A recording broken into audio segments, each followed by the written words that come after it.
Alright, my name's Kevin Craig. The topic I'm refuting tonight is abortion. My advocate's main claim is that abortion has negative effects on women when they're receiving the abortion, and that it is a killing of a human being. He presented his argument with the secondary claims that number one, abortion is harmful to the mother, number two, that abortion negatively impacts the family, and number three, that abortion is morally wrong. I'm going to counter his main claim that abortion has negative effects on women when receiving it, and that it is also a killing of a human being, by proving my main claim of fulfilling the pregnancy has a greater negative effect than abortion does on a woman.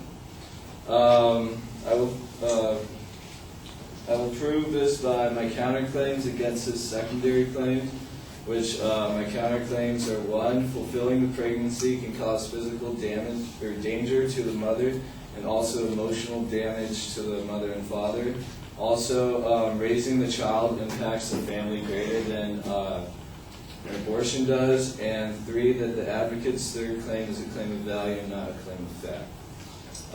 First, I'm going to refute my advocate's claim that abortion is harmful to the mother by countering his claim with my claim that fulfilling the pregnancy can cause physical danger to the mother and also emotional damage.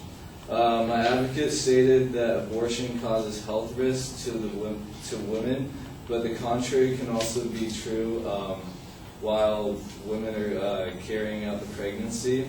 According to the Guttmaker Institute, about 10 women for every 100,000 die due to an abortion, with I don't know, just like after effects, so like bleeding or like infection and whatnot. And while according to Simon Rogers at Guardian.co.uk, 16.7 women die per 100,000 while giving birth. So there's actually 6 more people that die during every 100,000. 6 more than abortion.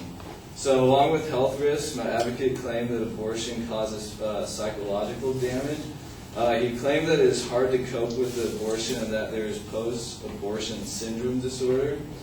He never gave any facts about how many people incurred this syndrome after receiving the abortion, except for one example.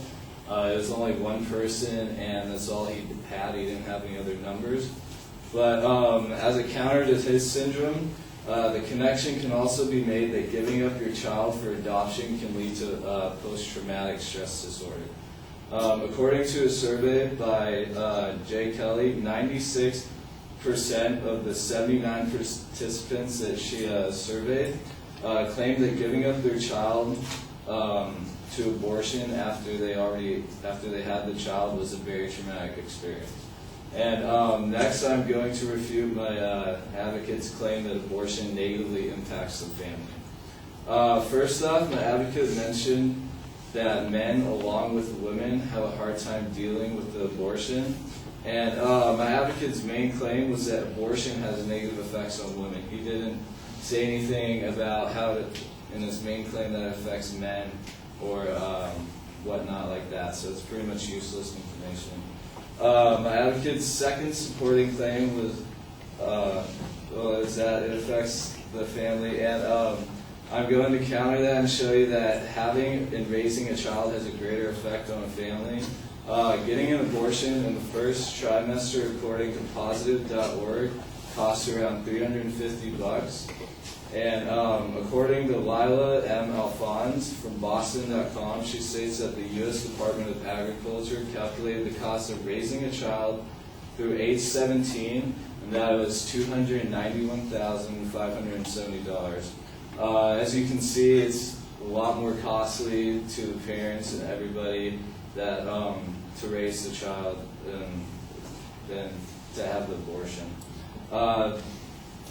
So last but not least, my advocate's third claim was that abortion is morally wrong, and he said that it's just wrong to kill a human being, and obviously that's a claim of value, and it doesn't really support his claim of fact.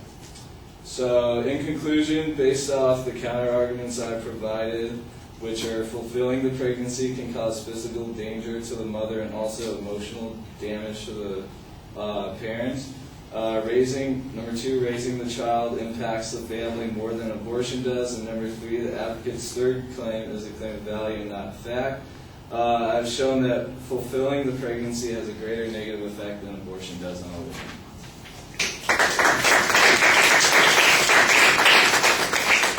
All right, you set up the counterclaim pretty clearly. I thought that you did a little bit too much previewing because you basically preview their claims, then preview your claims, then come back to your claims and preview them as you're getting to them. It's a little too much. Keep it simpler, a little bit more direct. I thought your first point was pretty straightforward about what the risk factors are and puts it into context. It seems to me like you could do a little bit more with the issue of psychological development. I did like the challenge that you had to the advocate's evidence. You mentioned that there might be stress related to offering adoptions, but how about the stress that's related to giving birth? I think that that's the part that you missed. You talk about the financial issues, but for example, there are all kinds of other issues that might be going on here. Postpartum depression, that kind of stuff. That might have been a good argument to make at that particular point.